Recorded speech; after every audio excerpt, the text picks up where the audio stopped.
No xadrez complicadíssimo que é o Oriente Médio, um acordo de paz que mal tinha nascido acabou se desfazendo em questão de horas. Vamos tentar entender o porquê.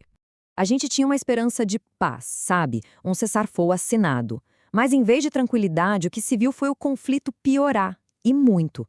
Essa é a grande questão que a gente vai tentar desvendar hoje. Pois é. Logo depois do acordo, um ataque de Israel ao Líbano deixou mais de 100 vítimas. Foi esse o evento que basicamente acendeu o estopim de novo e deixou esse acordo que já era frágil por um fio. Ok, para a gente começar a entender essa confusão toda, vamos dar uma olhada primeiro na justificativa oficial de Israel para essa ação militar. A versão pública é de que foi uma retaliação. Quem deixou isso bem claro foi o ministro da Defesa de Israel, o Israel Katz. A fala dele foi direta ao ponto. O Hezbollah pagaria um preço muito alto por atacar Israel em nome do Irã. Ou seja, a mensagem é que a ação foi uma resposta necessária a uma agressão. E o ponto central aqui, segundo a versão oficial, é que o ataque foi uma resposta direta e específica ao Hezbollah. Nessa visão, a ação não quebra o acordo de cessar-fogo maior, que seria focado no Irã. Eles fazem uma distinção bem clara entre as duas coisas, sabe?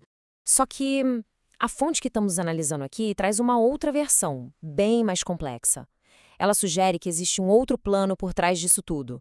Um que iria muito além de uma simples retaliação e que estaria de olho em ganhos territoriais. E é aqui que as duas versões batem de frente. De um lado, a razão oficial, responder ao Hezbollah. Do outro, o que a fonte alega. Um plano para anexar o sul do Líbano, usando o Hezbollah só como desculpa para uma expansão de território. São duas interpretações completamente opostas do mesmo evento. E, segundo essa fonte, isso não seria um caso isolado, não. Se encaixaria num padrão que ela descreve como sionismo colonialista e até faz um paralelo direto entre a estratégia usada no Líbano e o que acontece em Gaza. Isso sugere, um plano de longo prazo para a região. Bom, para a gente entender essa briga toda, vale a pena olhar para o acordo em si. Ele estava sendo negociado com base em 10 pontos que vieram do Irã e outros 15 dos Estados Unidos. E aqui a coisa fica mais complexa. Um ponto fundamental da proposta do Irã, segundo a fonte, era que o cessar-fogo deveria valer para todo o Oriente Médio. Se fosse assim, o Líbano, claro, estaria incluído no pacto. Bom, e essa história de que o acordo foi quebrado, claro, não ia ficar por isso mesmo. Agora a gente vai ver as ameaças do Irã que jogam a atenção lá para cima, não só na região, mas no mundo todo. A reação do Irã pelo que foi noticiado veio em duas etapas bem claras. Primeiro, a ameaça de pular fora do acordo de vez se os ataques ao Líbano continuassem. E segundo, algo bem mais alarmante. A mídia de lá começou a noticiar o bloqueio de navios petroleiros no Estreito de Hormuz. E por que isso é tão importante para o mundo inteiro? Porque o Estreito de Hormuz é uma das rotas marítimas mais estratégicas do planeta, né? Uma parte gigantesca do petróleo mundial passa por ali. Então, um bloqueio não é só um problema local, é uma bomba na economia do mundo todo. Com a situação ficando tão perigosa, é claro que a comunidade internacional não ficou quieta. Vamos ver agora como as outras potências e os países envolvidos estão reagindo.